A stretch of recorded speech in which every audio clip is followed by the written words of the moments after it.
Texans finally eat a W. How does it taste, though? Let's go inside the locker room for the postgame show. Yeah. We'll do it live. Yeah. It's the locker room on YouTube. You know what it is. Let's get it. Ayy. Locker room. Yeah, we in the locker room. Texas talk. Yeah, you know what we about to do. Localize. Every angle's what we really do. We the source. We the pulse of the city too. Landlocked. Got the game in the headlock. Localize every time. Can't stop, won't stop. Yeah, we top two and we not two. Plugged in daily digital on YouTube. We got taste for days. Opinions to give. We got takeaways. All right, a W. Texans get a W finally. Winning is better than losing, but does this change any way that you feel or felt about this Houston Texans team? It is the Locker Room #1 post-game show. This video presented by Sleeper. Download the app. Play the higher lower game. It's a better scoring app. God, all the scoring apps that you become used to, they're absolute garbage now. I use Sleeper for my scoring, and I do not look back and do not regret it. So shout out to Sleeper for what they do. Let's just hop right into this. The Texans get the dub against the Titans, and I'll say this: it's better to win than to lose. But I don't look at this offense any differently now than I did before this happened. This was a one possession ball game as we got into the fourth quarter. And it's good to see that the rookies are getting involved in Woody Marks, which we've been asking for a while. It's good to see Jaden Higgins getting involved, and it's good to get a win. And who knows what can happen. The quest to get into 5-5, as we've been laying out here, is there. But as far as if this is some sort of turning the corner moment, I didn't feel that I was watching some type of a different football game. Not even a little bit. I do think that if they do perhaps use Woody Marks a little bit more often, then maybe that gives them a little bit more ceiling on the offense. But that's nothing that we didn't know already. Like that's been one of the frustrating things is we've been talking about here that they need to use Woody Marks more often, and they do it. And Woody Marks rewards them with a couple of touchdowns, some all-purpose yards.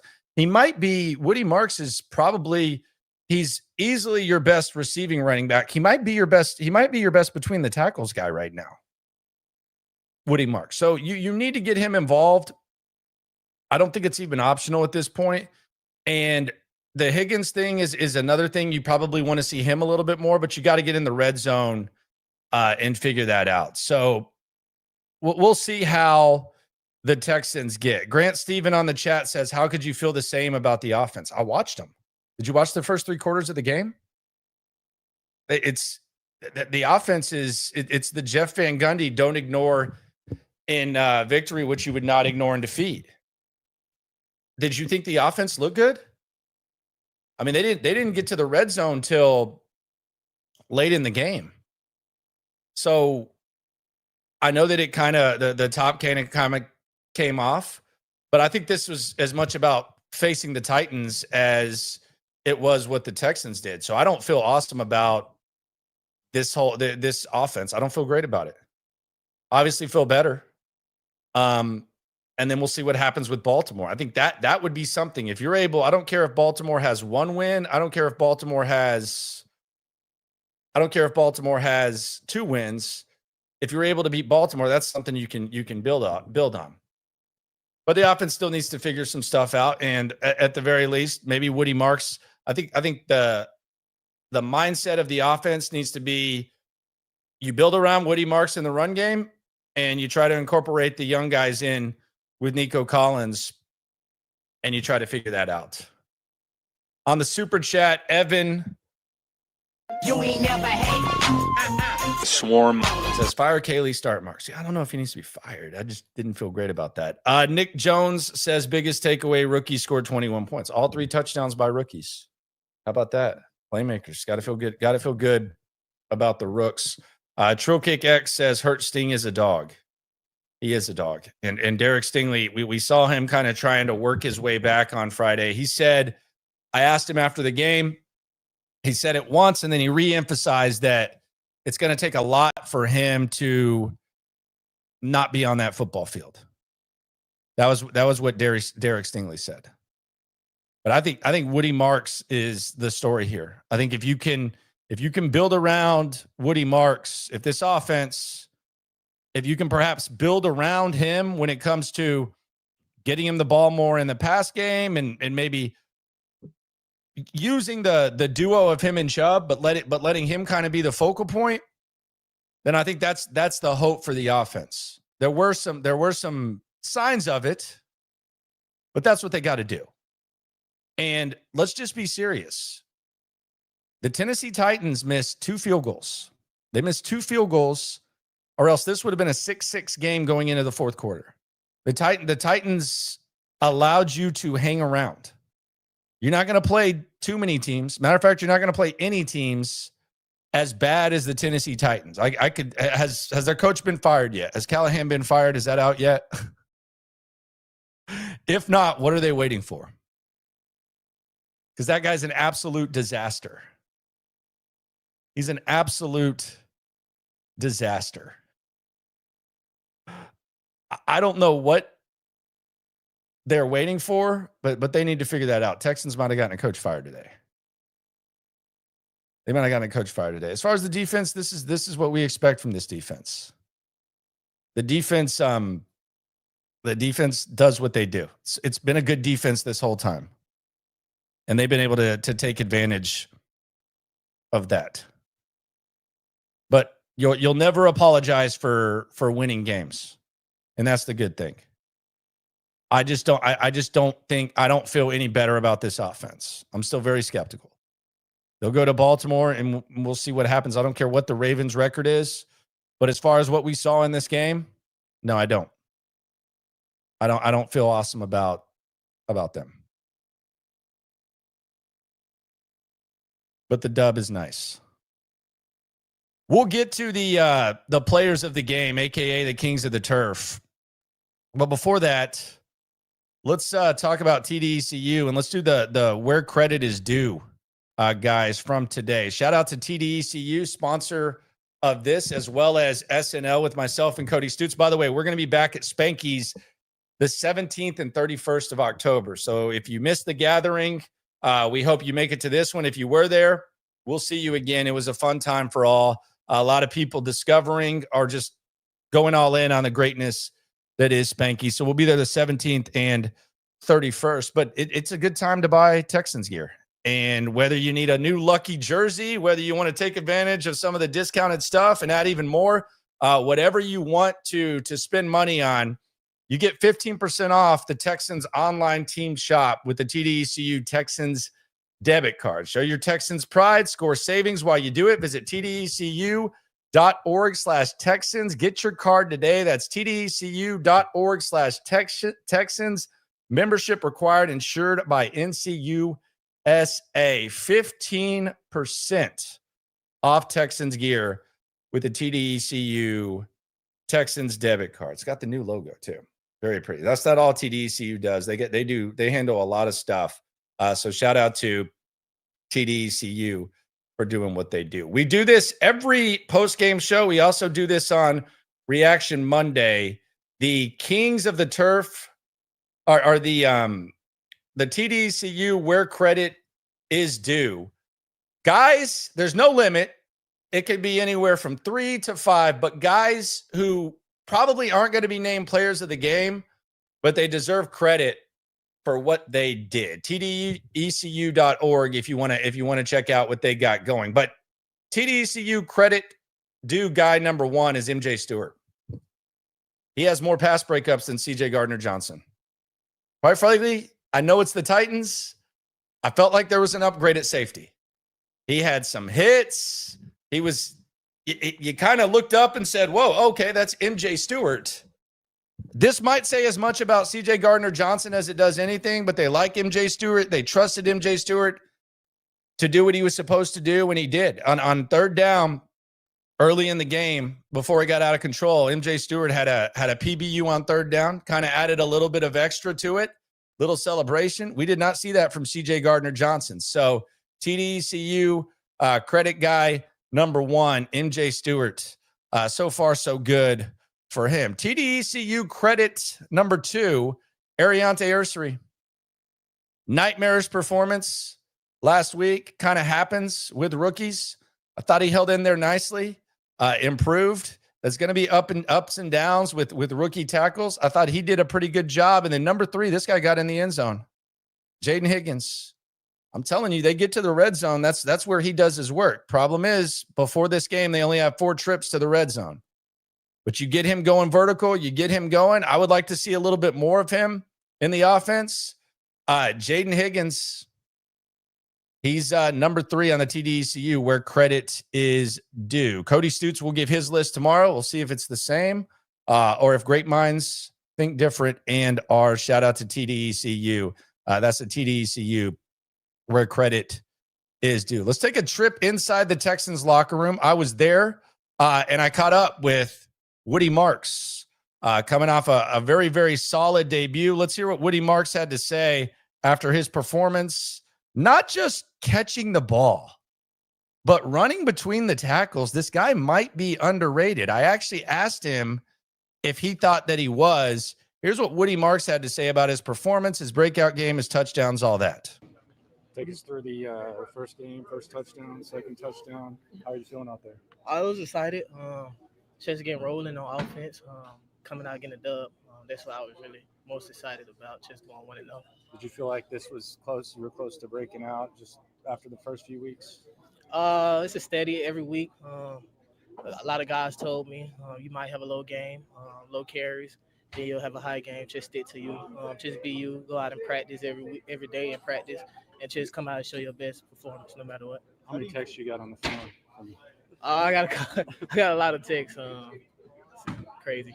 How have you felt like you've improved over the season? I'll say, just I've been taking steps from pass pro, arena gaps, and inside zone, outside zone, since I got here, since OTAs, I think. It's just a steady hill that I'm try to keep going up. What are the emotions? Not only the first win, but for you to contribute heavily. How does it feel right now? It feels great. Just coming out, we obviously got the dub, so I can kind of celebrate it. So just getting the dub and then just let it keep going on. We talked to you before about your versatility being an all-purpose back.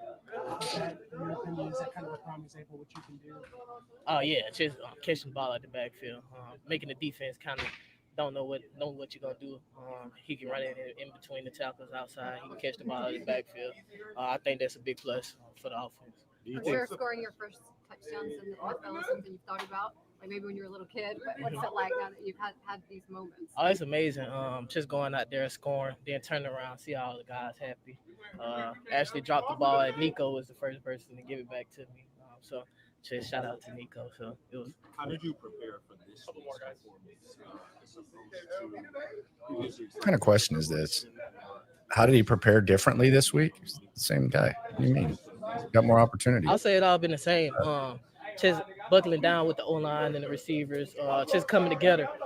We've been slacking on offense a little bit, so this is just a start right now.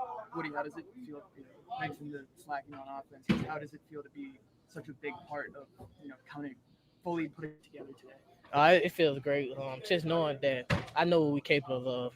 Being here from OTAs, the training camp, going out there to Greenbrier, I knew what we was capable of, and we just had to show it. And that was the pregame speech. What do you feel like you bring running between the tackles? We do focus a lot on the pedigree, catching the ball, but is that something else that you think maybe an underrated aspect of your game? Yeah, I'll say it's underrated.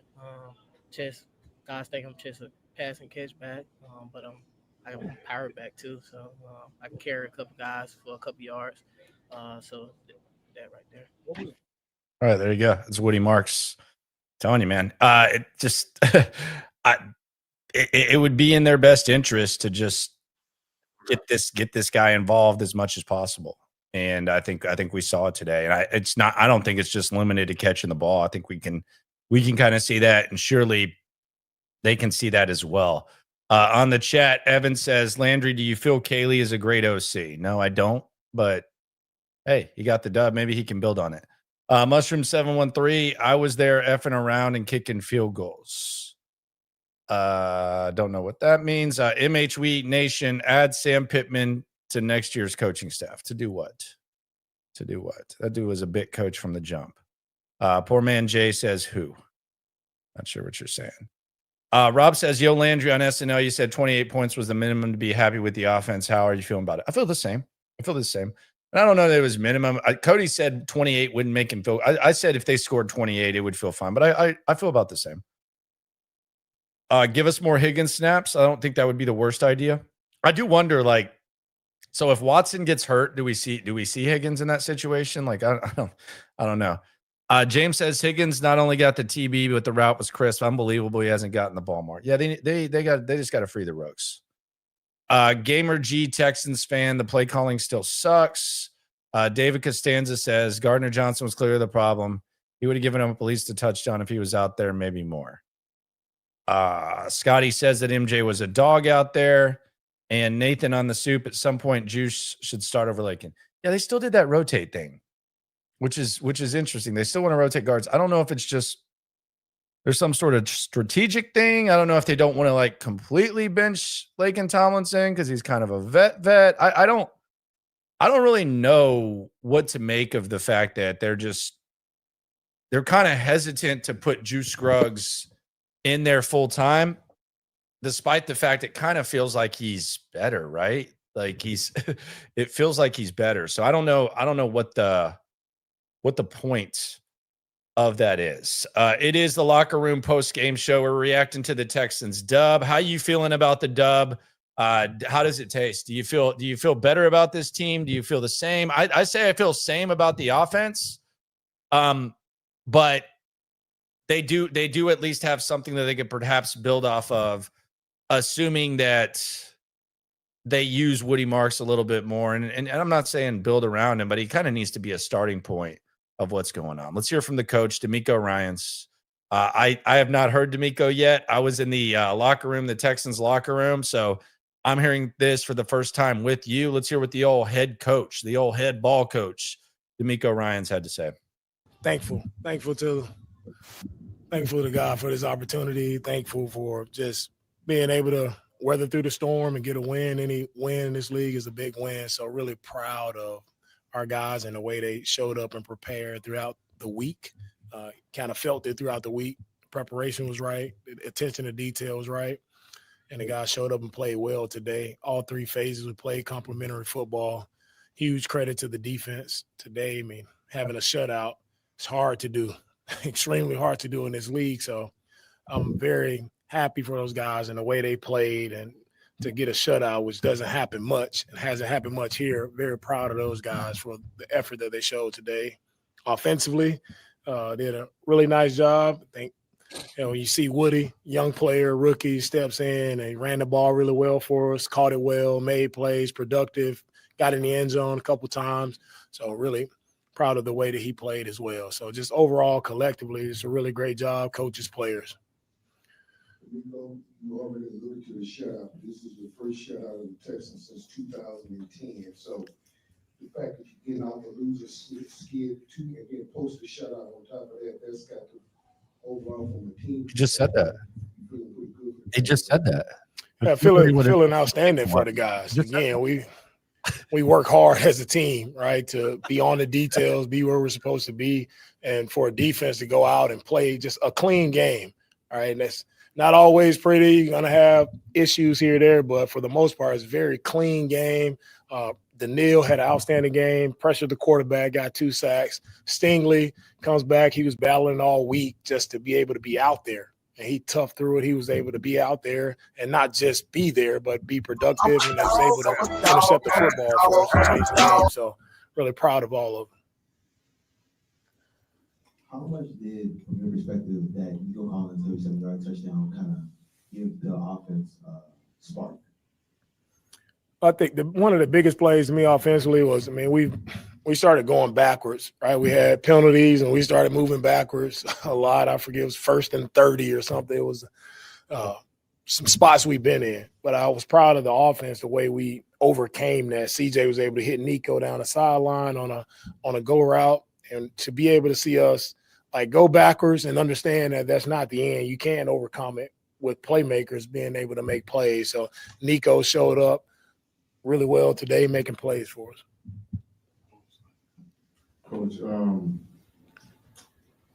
off that losing streak, how much weight off the shoulders does it feel like is off your shoulders and the team's shoulders after going out there, getting the shutout, clean games, multiple offensive scores? Does it feel like you guys have a sense of relief now that you can take the ball more? It's not about getting a sense of relief. It's about when we go out and execute and play the right way, that's what it can look like. And so we've been there. We just haven't played clean football. The offense did a really nice job of protecting the ball today. We didn't turn the ball over. We took it away. Tommy punted the ball, outstanding, give us backed up opportunities. Emi did a great job of kicking it off. Our kickoff team covered really well versus a good returner. It's just about us playing complementary football and playing clean football. We did that today, and that's the result. And that's what we expect when we do things the right way. DeMeco, at what point did you feel like the offense went on the explosion, and what do you feel like allowed it to really, turn it up, especially in those last two quarters? I thought our offense just stayed with it. We ran the ball well, and that's allowed us to continue to sustain drives. We haven't sustained drives in our previous games. We're able to, win the time possession battle, and that starts with the running game. So when you're able to be productive in the run game, backs making some nice plays, Chubb and Woody, both guys had really nice runs. O-line did a really nice job, but when you're able to stay on track in the run game, CJ made some great decisions with the football as well that allowed us to just stay on the field and stay after it, right? It's the most plays we ran in the game offensively this year, right? That just shows if we stay on track, we stay on schedule, we can be a productive offense. DeMeco, not only did Woody get the touchdown, but Jaden Higgins gets his first touchdown today. What have you noticed from him and his growth, and for him to be able to get this score, just to kind of get the monkey off the back and add more of a validity to the offense? Yeah, it's really an outstanding play by CJ, right, of making a check, getting to that play, and an outstanding throw by him and Higgs finishing in the end zone with the catch. The main thing about our offense, all the guys, I wanted to see our guys play with some excitement, play with some enthusiasm, and that's what I saw today. Guys enjoy playing football. And that only happens when you're making plays. So when you execute, you make plays, you can have that enthusiasm. So that's what I liked. And congrats to Higgs for getting his first touchdown as well. More on the rookies there. Obviously, you select these guys in April, you have hopes that they can impact the team right away. Or just what can you say about the impact that both the rookies made in Higgins and Woody? Yeah, both our rookies stepped up and made plays to help us win the game. And that's what you expect when you're drafting rookies. I always tell rookies is not wait till we got time for you to wait and grow and develop. Like, we want to see these guys be playmakers right now. So we have a lot of young guys. Tay is stepping in at left tackle, doing a good job. Noel has become our returner. He's doing a really nice job. He had a nice punt return today. And Woody, Higgs, all these guys are stepping up, making plays. So proud of the rookie class, just for them just sticking with it, growing, developing, while also making plays. Hey, you talked since the offseason about the need to run the ball. What was the big difference, kind of what you heard today, that allowed you guys to run the ball successfully?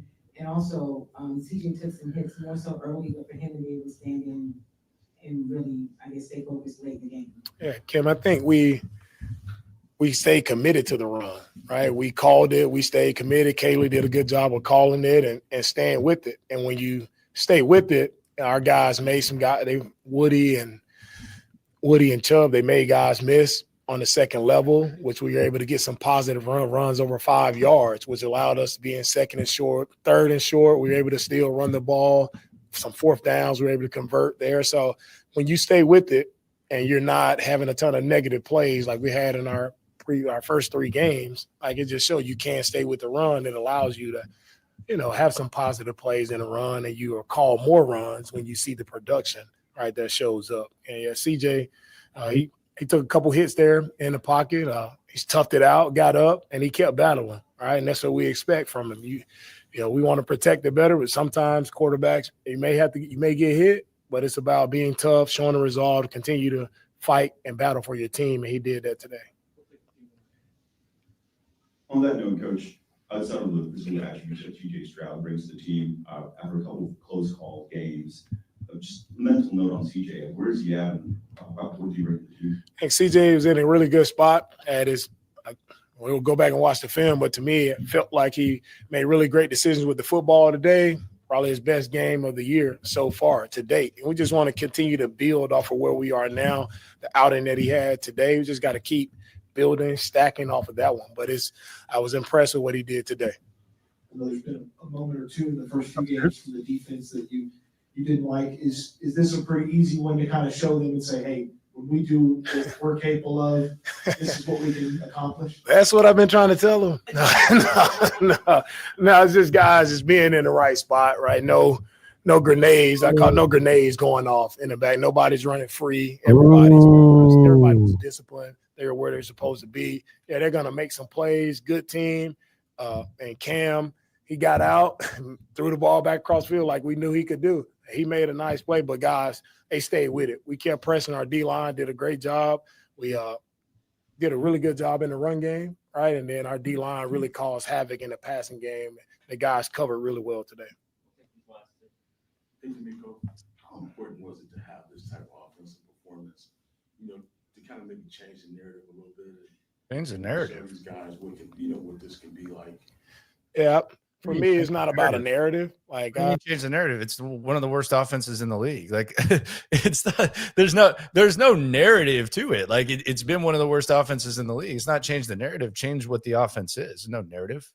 Speaking of what's really happening for our guys, so we always look at the film and we can see what's really going on, right? And when you play clean, that's what we talk. We got to play clean, get out of our own way, so we can see what type of offense we really have. Because first 3 games, we don't know who we are because we continue to hurt ourselves so much. So we'll see. This is a start, and we'll see how we can continue to build off of this. Each week presents its set of challenges, but I think it's really important for guys just to go out, win a football game, have a good game, offense, defense, special teams, just to really continue to build that confidence. Like you got your first one, like you can get it done, right? You have to get it done to kind of have that belief. And so our guys do believe. They believe in themselves, believe in each other, and we just have to keep working, keep getting better, right? This doesn't mean anything. We're on to the next one. We got to keep getting better throughout this week. All right. Coach, since week one, you guys have mentioned, we're close, right? And today you go out there and put a 26 shutout, but you also highlighted playing complementary football between Kaylee and CJ Stroud. What's something that you can kind of echo? This is just I wanted to ask. You guys came out today and played complementary play calling and quarterback and clean football. How do you continue to get them on the same page? I just want to ask one. Performances are not too few and far between. Yeah, first off, it's not that we are close as a team. When I said that, I'm talking about our games were close. We're going back on the game. Hey, let me get one in. When it comes to Kaylee and with CJ, those personal things, they'll stay personal. So we're good. Those guys did a good job today, and we'll stay after it, man. We'll get after it again next week, get after the game plan, and put our head down, go back to work. All right. All right, there you go. That's DeMeco. So we'll hear from CJ in a minute. A couple things to piggyback off that. It is the Locker Room post-game show. I appreciate everyone for rolling through. By the way, I don't think CJ wore a Yankees cap, so anyone that was upset about that, you don't have to worry about that. But a couple of things that DeMeco did say in his media availability that I think matter moving forward and perhaps mattered in the game. Number one, and we will scoreboard watch on the back end and see how the top 2 teams in the AFC South are doing, both of them in pretty close ball games right now, with the Colts trailing the Rams by 3. Rams put a touchdown in at the back end of the second half, which we've seen that before. Or first half, we've seen that before. And then San Francisco, they just scored to cut it to 1 possession against Jacksonville. It looks like they're probably going to go for 2. It's 17-12. So we'll keep an eye on that. See if the Texans can get within 1 game of Jacksonville and 2 games of the Colts. But there's 3 things there that I thought DeMeco said. And I caught up with Derek Stingley after the game.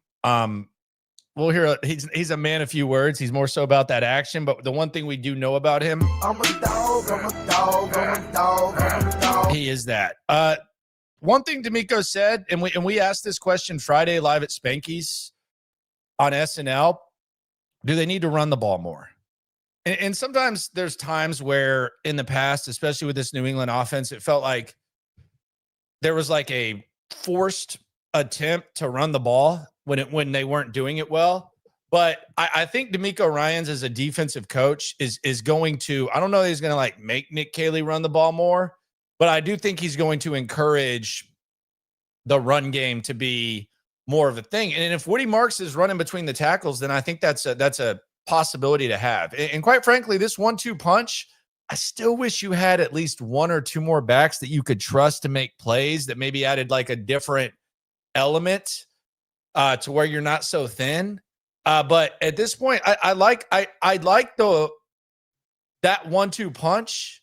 I wish you had a little bit more, but I like what Woody Marks and what Nick Chubb bring as far as running the rock. So I think running the ball more might be something that DeMeco wants. I think it might be something that's more effective for them. And I think it's something that's a possibility, especially with Woody Marks, who has the upside. Next thing is the rookies, more rookies. And I do think that DeMeco Ryans and Nick Caserio are aligned in a lot of ways. And I said I think DeMeco is kind of Patriot way with his mindset. And I still believe that. But the one thing DeMeco Ryans has done is he will play rookies. Now, we can sit here and say, well, yeah, obviously if you have the number 2 and number 3 overall pick with CJ and Will Anderson, those guys are going to play. But he played Tank Dell. He played Kalen Bullock. He played Kamari Lassiter. So he is willing to play rookies. It's not something that guys that are like New England copy paste guys, which I think Nick Caley is, whether he admits it or not. I think he's kind of a New England clone, or at least he looks like one early. They're not really into the rookies, especially skill position wise. But I wonder if that's another thing that maybe DeMeco is going to nudge Caley to do, or maybe it's just so obvious that Caley has to do it at this point. But those are two things, like the two nudges of perhaps Nick Caley by DeMeco Ryans. And then the final thing is this. I think it's really easy to sit here and say, and to a certain point, it's unfair that, CJ Gardner-Johnson was the problem. You played the Titans. If you played the Titans 4 times up to this point, you're 4-0. We agree with that. No matter how you play, you could have played the exact same way that you played the first 3 weeks of the season. And if you play the Tennessee Titans, you're undefeated. You're 4-0. They suck. They're terrible. But there was clearly an upgrade with MJ Stewart and CJ Gardner-Johnson. And we saw CJ Gardner-Johnson play in the first few games. He sucked. He wasn't good. So I do think that on defense, I think DeMeco's probably a little bit more comfortable, although you should be comfortable with this defense no matter what. They haven't. There's plays that you can point to and say they should have made, but you can win with this defense. You can win at a high level with this defense, but I do think the subtraction of CJ Gardner-Johnson was a good thing. I also think Jalen Reed will be close to returning. I don't know if he's ready to play at a high level in the NFL yet. Jimmy Ward's probably far off.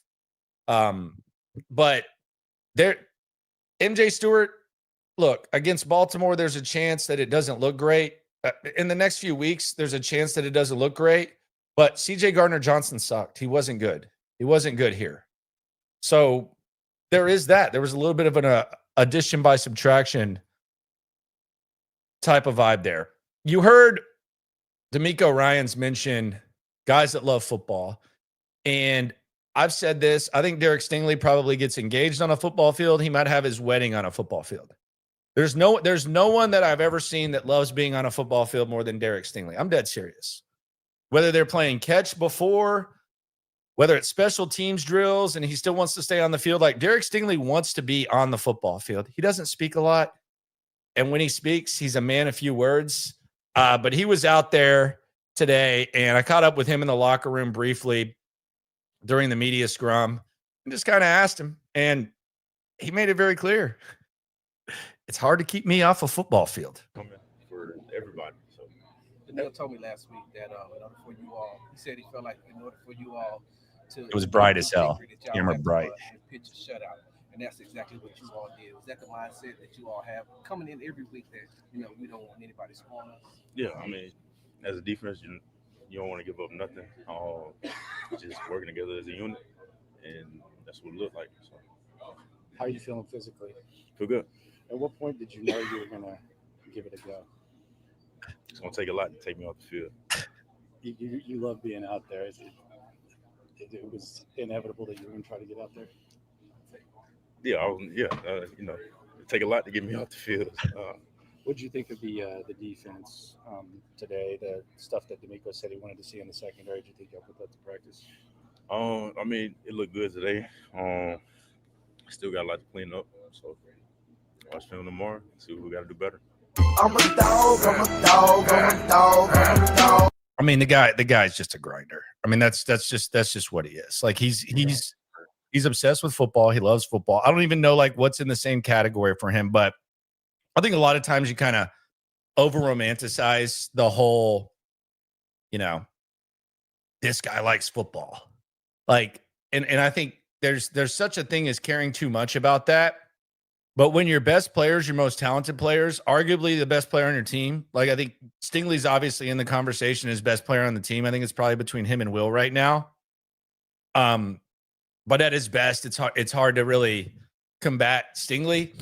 That's what someone who likes football looks like. Like Derek Stingley's going to play. He's going to play. He's going to try to play. He doesn't care if he's hurt. He's not worried about if he's not playing his best or statistics or anything like that. And that's what you want right there when it comes to all this over romanticized stuff that we kind of look at and talk about. So Derek Stingley is the complete dog. He is the face of the culture, and he is the face of the stuff that the Texans want to see. You know what else he is? Spoiler alert. He's going to be one of the kings of the turf. Let's just be honest. Shout out to Texans turf. Shout out to Dan the man and his team. I got Texans turf. I'm very happy I have Texans turf. It's the best. I shopped around. Best thing in my backyard. I can't wait till fall because I got the fire pit out there and I got the turf around it, and it's lovely. You can walk on it barefoot. They include the drainage, so it drains immediately. They protect the fence as well on the side. It's the best thing I did. Go to TexansTurf.com, check it out, and Dan will look out for you. I shopped for you so you don't have to. A lot of people are hesitant to get in the turf game. Don't be. It feels better than grass. It looks better than grass. There's no insects, anything like that, and it's safe for kids and pets, and it looks great. So go to TexansTurf.com and let Dan do for you what he did for me. Every postgame show, in the spirit of the greatness that is Texans turf, we do the kings of the turf. These are the players of the game. But in this segment, it is the kings of the turf. Today we have 3. And I got to tell y'all, tell me if I'm being harsh because I did not give Nico Collins a king of the turf. Should I have given Nico Collins a king of the turf? That 2nd and 32 where he burned Snead and he kind of set the tone. I thought Nico was kind of the tone setter on that drive, where it went from a one-possession game to the wheels kind of falling off. I think I easily could have given Nico Collins the king of the turf, but I didn't do it. I didn't do it because I have high expectations for Nico Collins. Plus, there was a rookie named Woody Marks, who is king of the turf number 1. Woody Marks, 2 touchdowns, over 100 total yards. I think this is just the beginning for Woody Marks. He's the best running back on the team. He's one of the most dynamic weapons you have. He might be the best weapon you have behind Nico Collins. I don't even think that's a crazy take. Yes, he's probably that. And look forward to him getting more opportunities. So king of the turf number 1, presented by Texans Turf, Woody Marks. King of the turf number 2, Derek Stingley. He did not let the Texans play without him being on the football field, and he got the interception. I've always said this. Derek Stingley has the ball skills of a porn star. If the ball's there, he's going to find it. So Derek Stingley is king of the turf number 2. King of the turf number 3, Danielle Hunter. My goodness. 2 sacks all over the place. it feels like there's like a nice, like you talk about complementary football. It feels like there's a nice balance between Danielle Hunter eating and Will Anderson eating. Now, they both eat over the course of games a number of times, but it does feel like one of them goes off every other week. It's almost like a rotation. And today it was Danielle Hunter with a couple of sacks. So Kings of the Turf today, Woody Marks, Derek Stingley, and Danielle Hunter. TexansTurf.com. Let them take care of you like they did me. Offensive line. Let's talk about the offensive line in a sec and how we feel about that O-line. First, though, let's go to the soup here on the Locker Room postgame show. You ain't never hate. Swarm. Chewy says A.M. Manor only had 44 yards. Yes, he did. Cody Stoots has to drink the apple cider vinegar tomorrow on SNL Reaction Monday. Now, he had 44 in the first half. Kind of fell off a little bit. Looked like he was kind of having his way, but he fell off. And me and Stoots were sitting by in the press box. We were wondering if there was going to be like a backdoor cover here. There is not. So Cody Stoots, I think the only thing Cody Stoots doesn't like to eat and drink in this world is apple cider vinegar, and he's going to have 3 ounces tomorrow on SNL. Arnold Torres on the soup says, seems like Nick listened. Woody got more reps. Rooks were more on the field. Still stalled a lot. Nick bought himself another week as OC. Now, I don't think he was getting fired.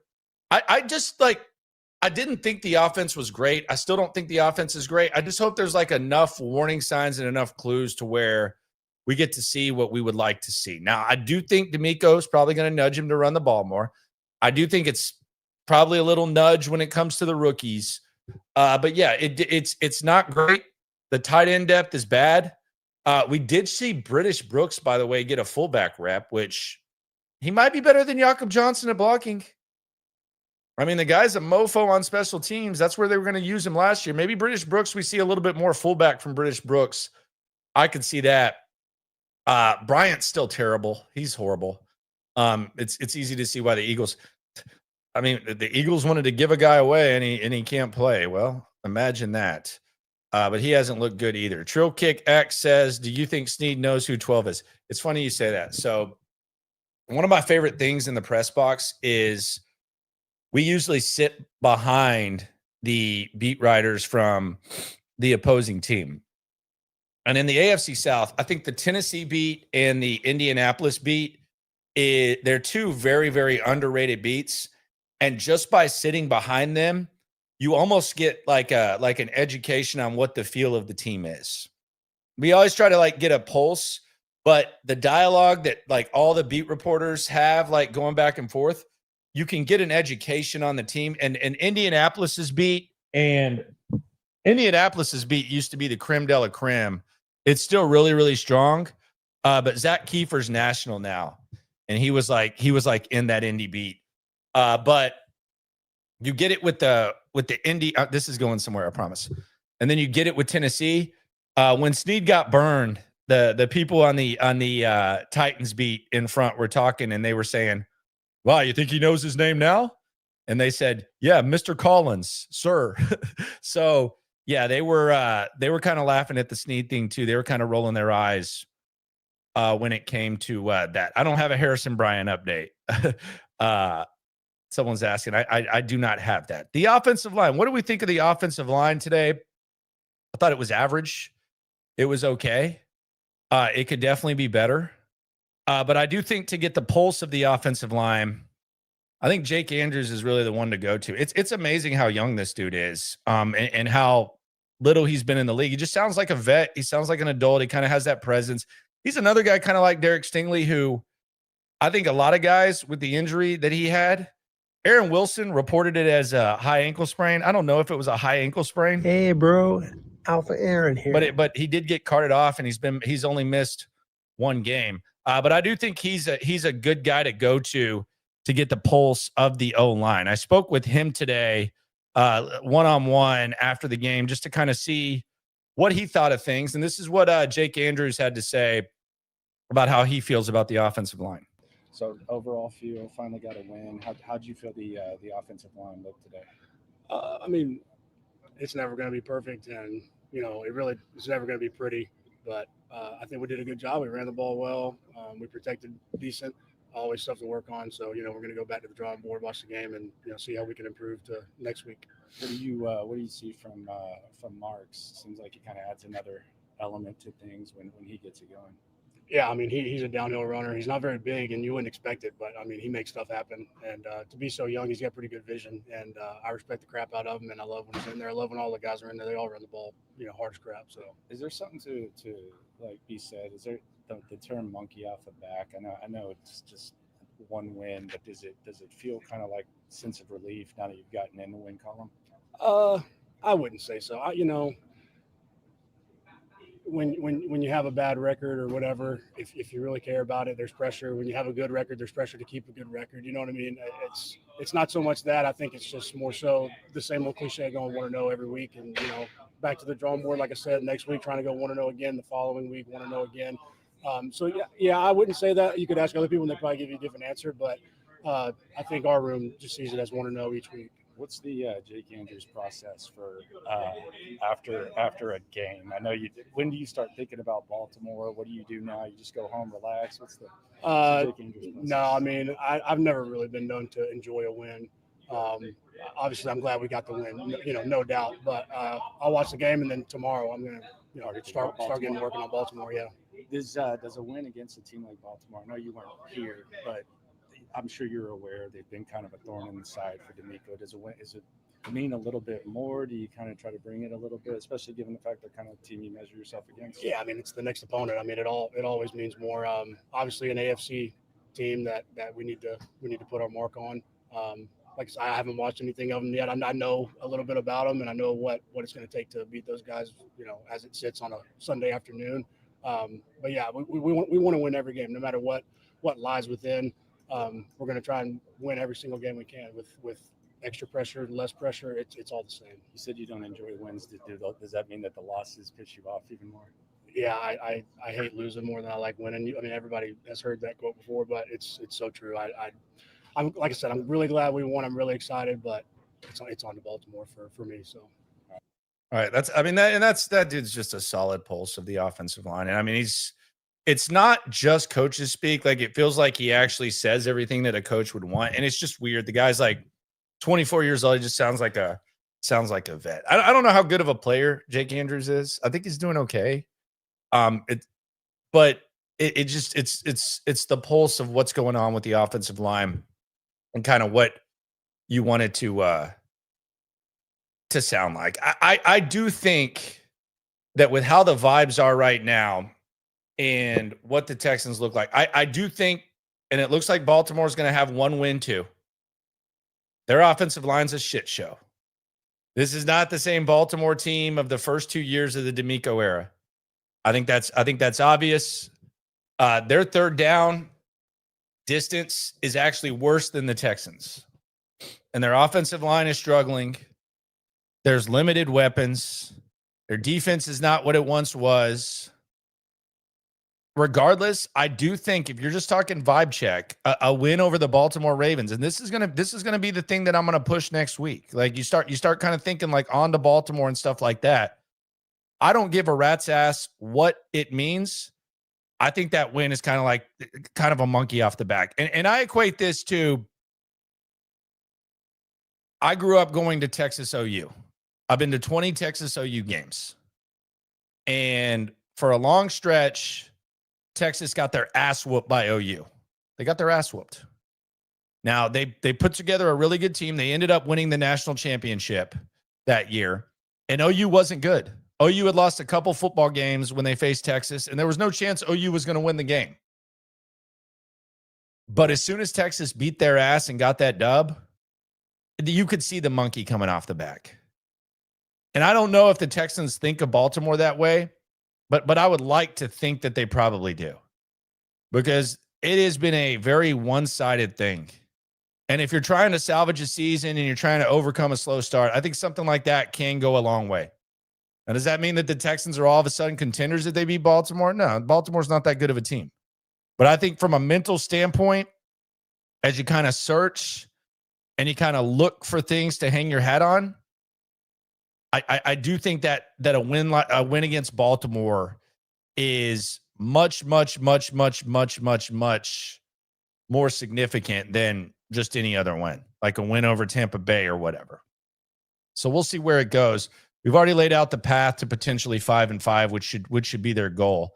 But we'll see where it goes. We'll hear from CJ in a sec, live in the locker room post-game show. Still keeping an eye on what's going on with the Colts. Colts took the lead over the Rams, and the Jags are in a one-possession game with the 49ers. So we got some fun scoreboard watching. Red Zone's about to be lit as we sign off. And Reaction Monday is going to be lit tomorrow. We just got the text. Let me check this. I'll check this with y'all. The media availability tomorrow. I think we're probably going to push back SNL, which is normally at Friday. Let me see.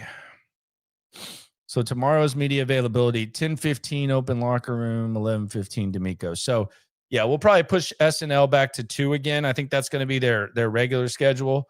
So DeMeco is going to speak tomorrow at 11:15. 10:15 is going to be the open locker room and the pulse of what's going on. So that's where that will be. Nathan Palmer on the soup. You ain't never hate. Swarm.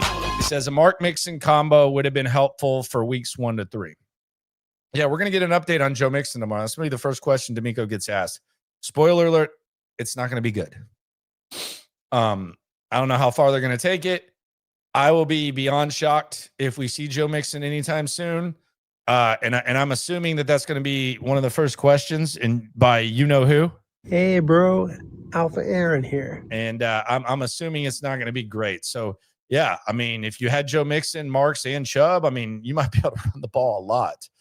But yeah, I don't anticipate it being great. I don't anticipate Joe Mixon being in a hurry at the moment. So yeah.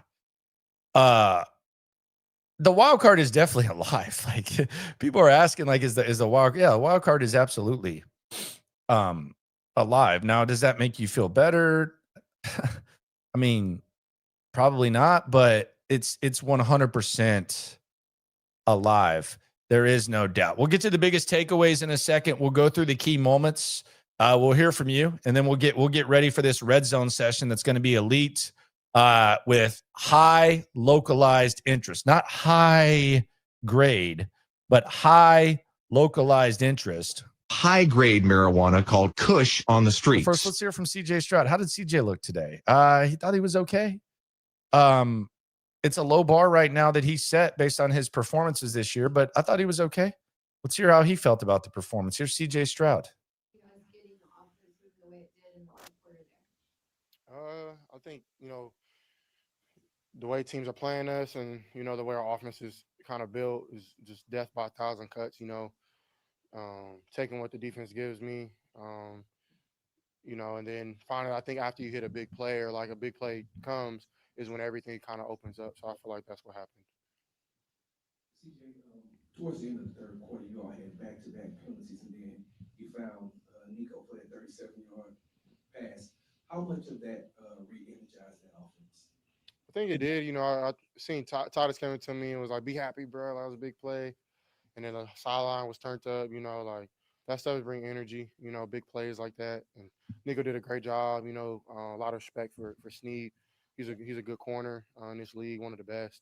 And I thought him and Nick battled. And he got over the top. Just try to give him a shot. But yeah, big plays like that definitely give us energy that we need, like going forward. Where do you hope this landing on your second half can do? I think it just, sometimes it's that one play that like kicks it off to like get everything rolling. We kind of had that my rookie year. I think I want to say like who we played week 3 against the Jazz. I hit like Tank on a post, and after that it seemed like we were just rolling. And so like sometimes it just takes that one play, that one drive, that one, point of emphasis to like finally hit, to finally, get the things rolling that, we know that we can do. So I think that's kind of the cool thing about, playing football is like it's different every year, it's different every game, and you just got to find the niche. And I think maybe hopefully I did that, but we got to just go back to practice and continue to get better. Hey, you guys, CJ, have often talked about the run, even get the run going to really open up your offense. Can you talk about how much that meant today and the work of both backs, but especially the rookie, how that helped you do what you do? Yeah, it's huge, especially in this style of offense. Running the ball is huge. Anything positive on first down helps.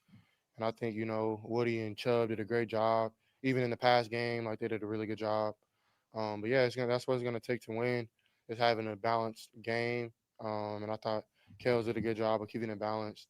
And it's just, trusting me in some areas to get us in the right looks, and checks and things like that. So I thought, that every game that's huge. You got to be able to run the ball in this league. And, I thought Chubb and Woody, they complement each other really well. And our O-line did it amazing, both run blocking and pass blocking. And then also our tight ends stepped in there and did their job, and receivers as well in the run game. What was it like just to see Woody Marks get his first pair of touchdowns, Jaden Higgins, just seeing the two rookies being able to make plays? Yeah, I was a really big fan of Woody in college. When he was at USC, thought he was really elusive, really, really crafty.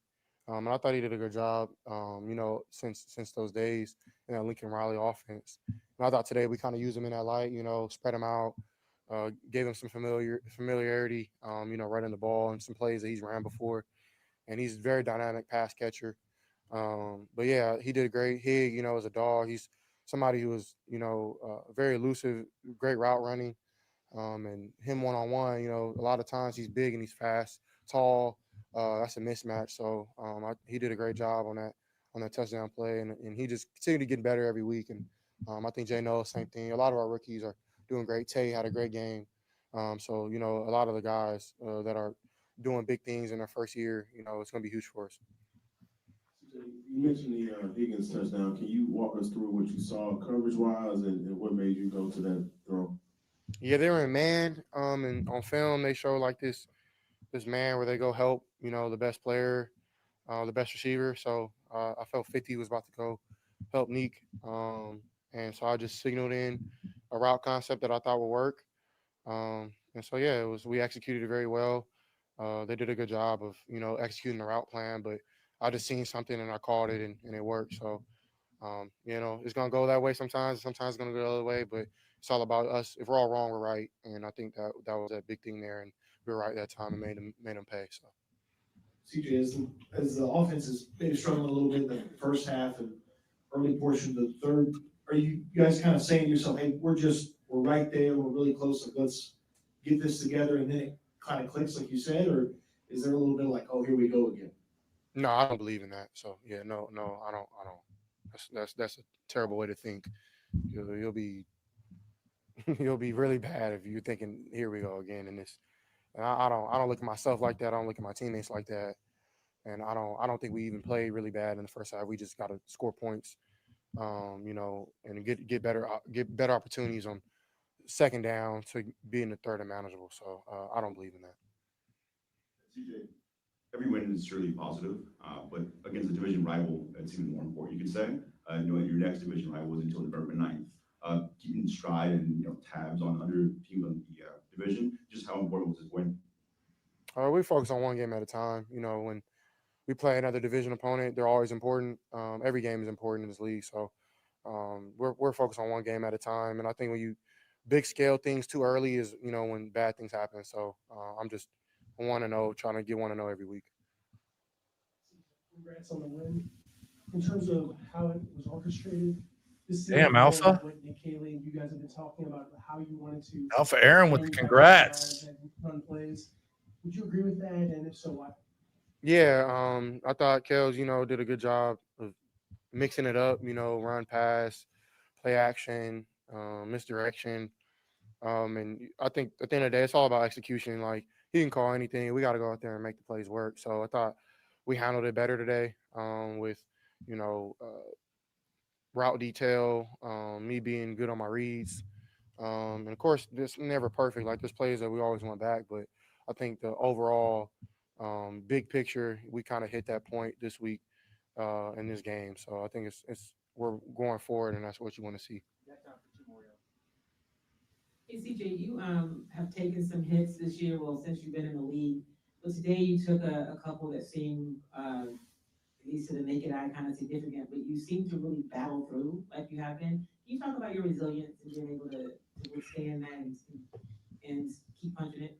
I appreciate you saying that. Yeah, I don't know. I remember, I don't know if I ever told this, but my dad, I remember we were at this basketball game when I was basketball practice.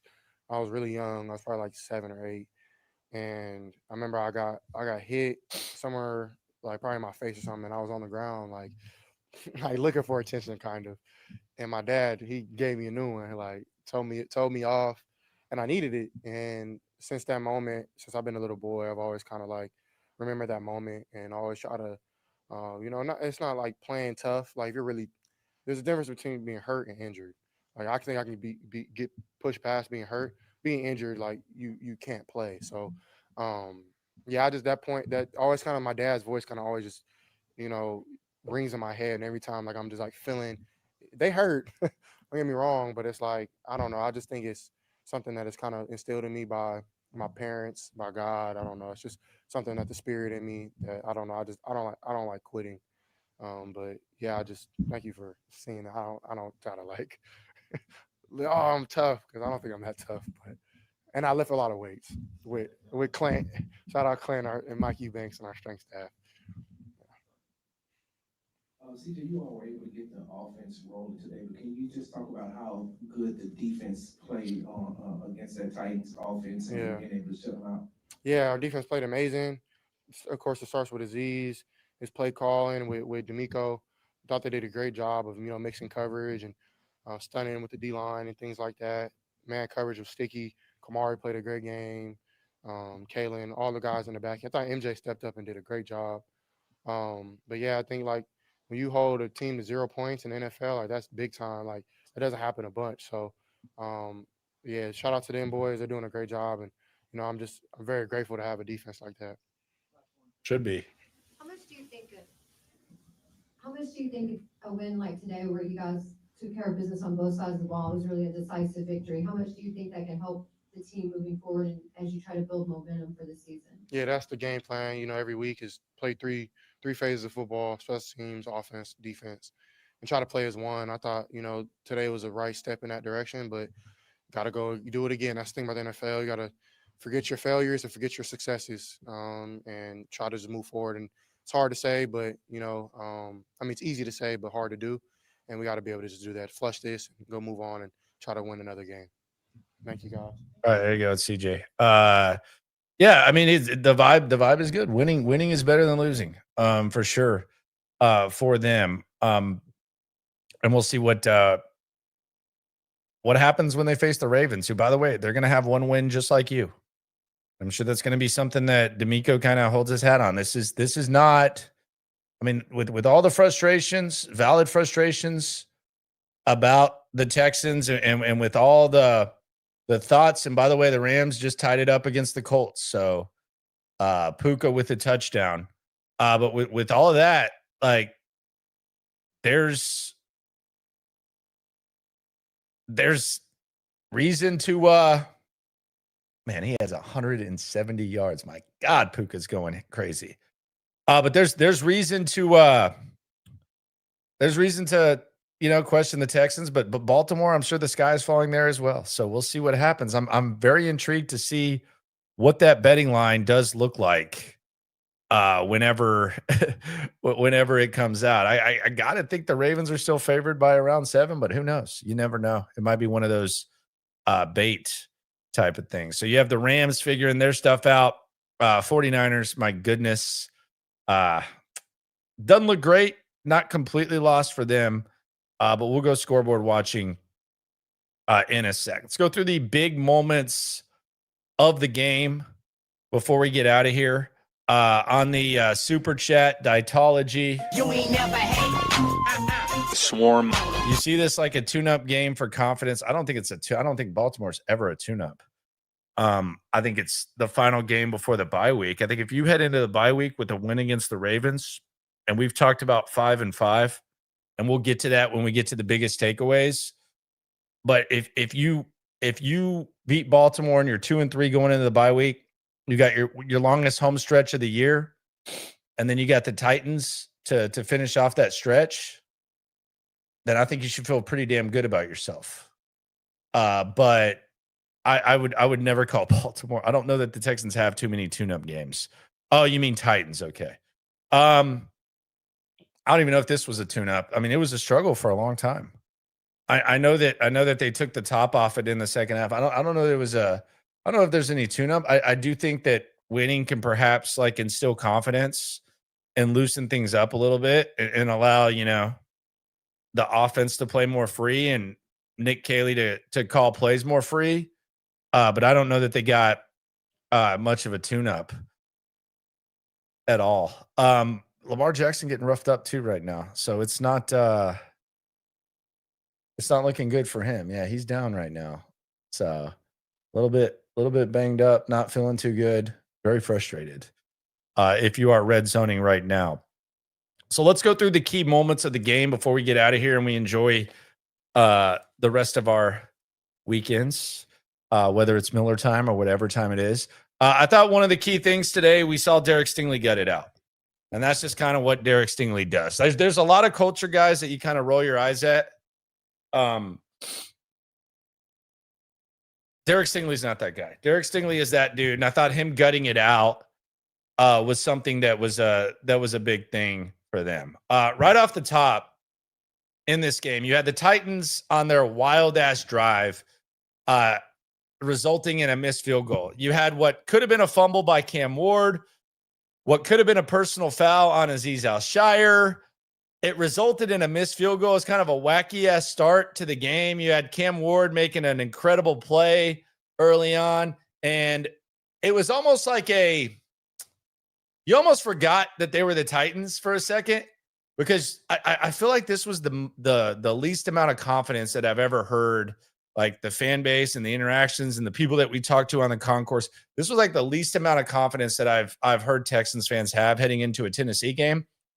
And early on, you watch the stuff that's going on and you think, okay, is it really this bad? And then they missed a field goal, and it was almost like a reminder that, yeah, Tennessee's a dog-butted football team. Their coach is about to get fired, and they're probably going to have the number 1 pick in the draft again. So nothing to see here at all. And then the Texans took a 3-0 lead after a relatively wild series. The Texans kind of calm it down. They get the lead, and it would have been enough to win, quite frankly.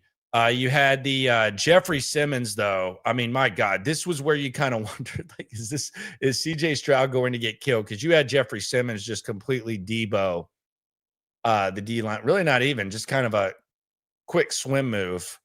But the Texans ended up getting 3 points there. Then you had an MJ Stewart sighting. We talked about CJ Gardner-Johnson.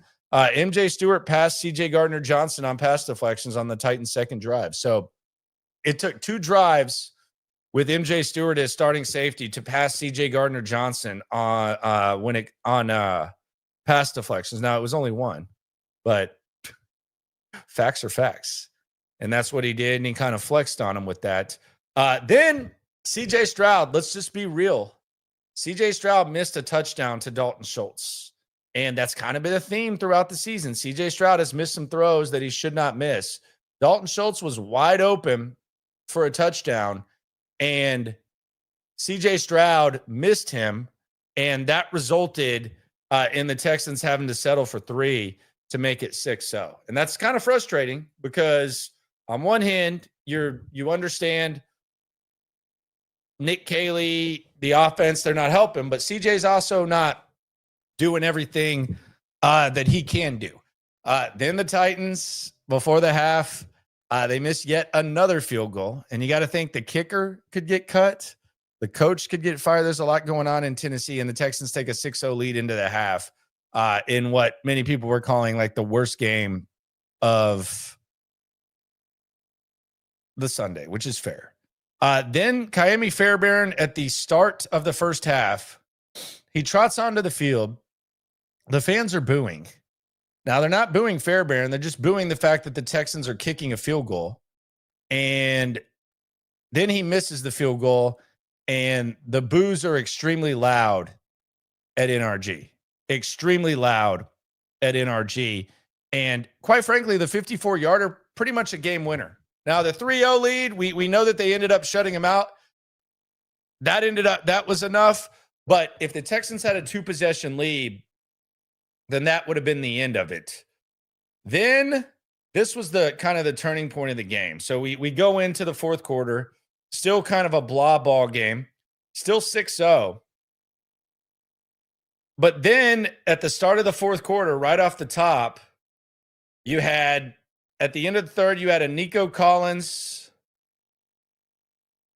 first down conversion on 2nd and 32, which turned the game around.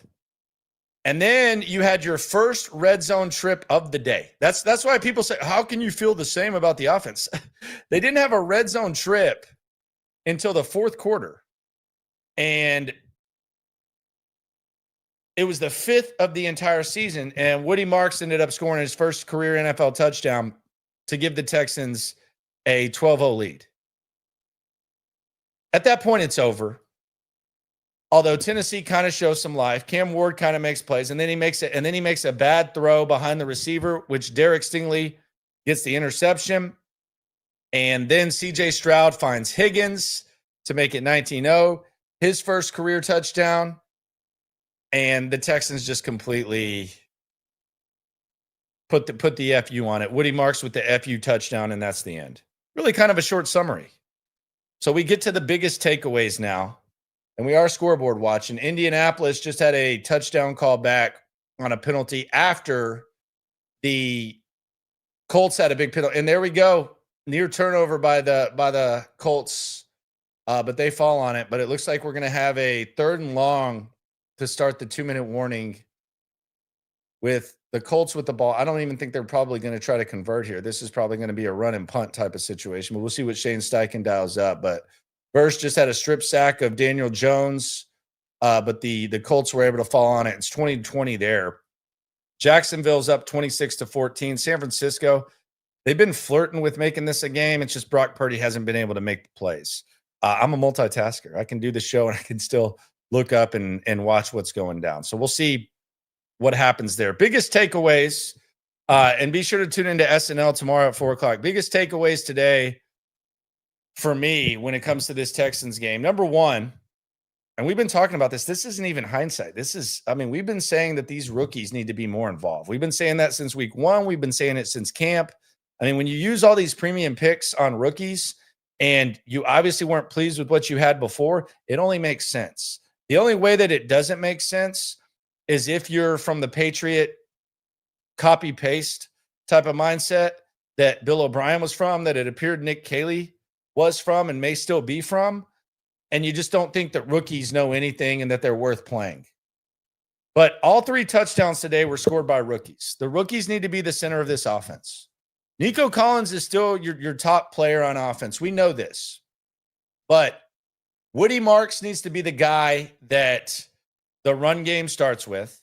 He needs to be the guy that you look to as your number 2 guy outside of Nico Collins, and then you can work your way out. All the shit that you want to focus on and that you wanted to focus on before this, whether it's Nick Chubb between the tackles, whether it's all this other stuff, you can do that. But if you want to have a high ceiling and you want to be able to run the rock, it needs to start with Woody Marks. And then maybe you could even sprinkle in some Jalen Knoll. Now, this might be too much to ask from Nick Caley because it's kind of proactive. And I don't know that he's a proactive thinker at this point. But the Woody Marks thing is on a tee for you, but maybe sprinkling in some Jalen Knoll. And there's a gadget play here and there, but it just needs to be more consistent. There's just so much more upside when it comes to Jalen Knoll. So the rookies, they need to be the center of the offense. That's takeaway 1. Takeaway 2, the journey to 5-5 is alive and well.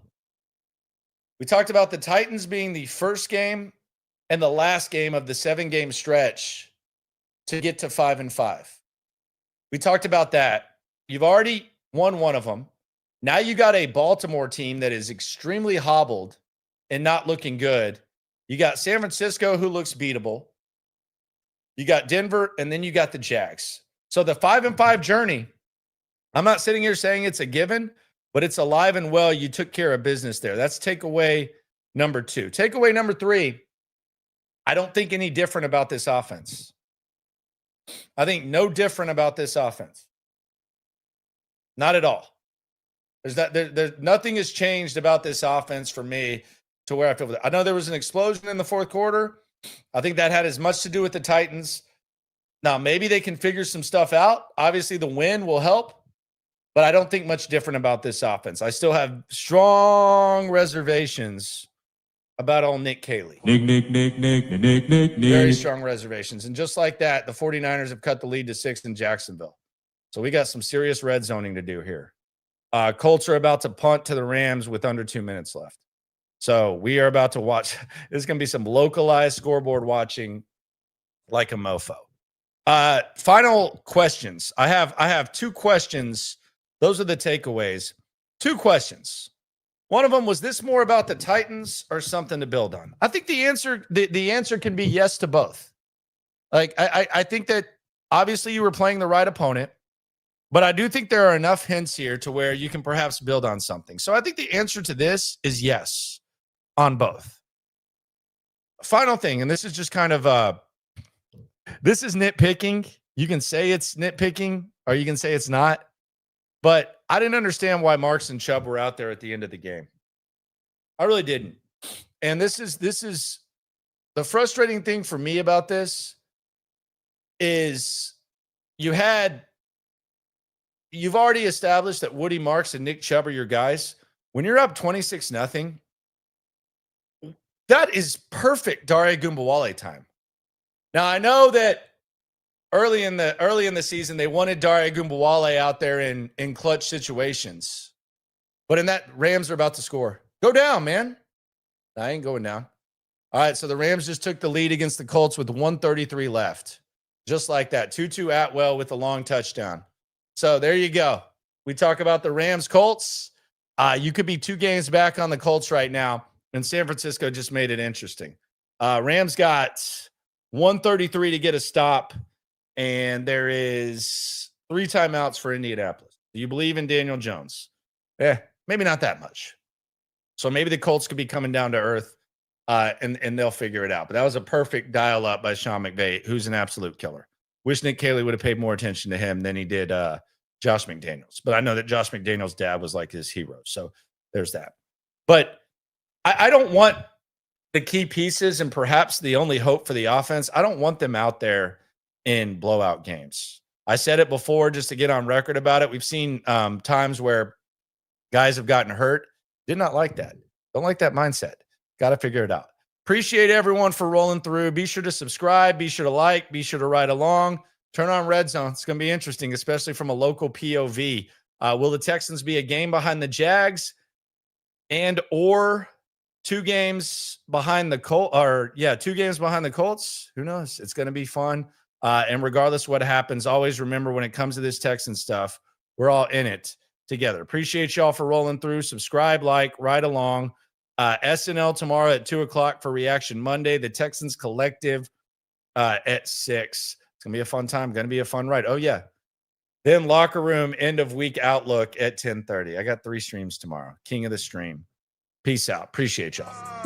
If it's up, then it's up. We number 1. You don't need to try your luck. Locker room, yeah, we in the locker room. Texas talk, yeah, you know what we about to do. Localize, every angle's what we really do. We the source, we the pulse of the city too.